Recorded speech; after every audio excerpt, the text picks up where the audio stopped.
તો બનાસકાંઠામાં અંબાજી નજીક બે કાર અને ટ્રક વચ્ચે અકસ્માત સર્જાયો, જેમાં 4 લોકોના મોત થઈ ગયા છે.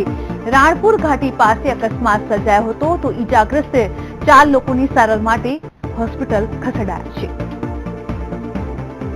ફરી એકવાર આપણે જણાવીશું, બનાસકાંઠામાં પણ અકસ્માત બન્યો છે તેવા સમાચાર મળી રહ્યા છે. અકસ્માતમાં 4 લોકોના મોત, કાર અને ટ્રક વચ્ચે અકસ્માત થયો છે. જોકે રાણપુર ઘાટી પાસે અકસ્માત સર્જાયો છે, તો ઈજાગ્રસ્ત 4 લોકોને સારવાર માટે હોસ્પિટલ ખસેડાયા છે. અક્ષય ભટ્ટ વધુ વિગતો સાથે જોડાઈ ગયા છે. અક્ષય, કેવી રીતે બનાવ બનવા પામ્યો? જી ભાગેશજી, અંબાજી નજીક અંબાજી અમદાવાદ હાઈવે પર રાણપુર ઘાટી ગામ પાસે ટ્રક, સ્વિફ્ટ અને ટાવેરા વચ્ચે અકસ્માત સર્જાયો છે.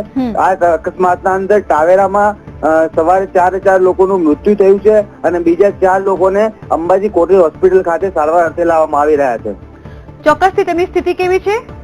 હાલ 4 જણની ડેથ થઈ છે, તેમનું આઈડેન્ટિફિકેશન થઈ શક્યું નથી અને જે 4 લોકો છે જે હોસ્પિટલમાં ખસેડવામાં આવ્યા છે તે લોકો હાલ કંઈ પણ બોલી શકે તેવી હાલતમાં નથી. અને ટ્રક જે ટર્નિંગ પોઈન્ટ હોય છે તેના ઉપર ટર્નિંગ પોઈન્ટમાં ટ્રક પરથી કાબુ ગુમાવતા તેને ટ્રક છે ટાવેરા ગાડી પર ચડાવી દેતા ટાવેરા ગાડી એકદમ સાફ થઈ ગઈ અને 4 લોકોનું મૃત્યુ થઈ ગયું છે ત્યાં.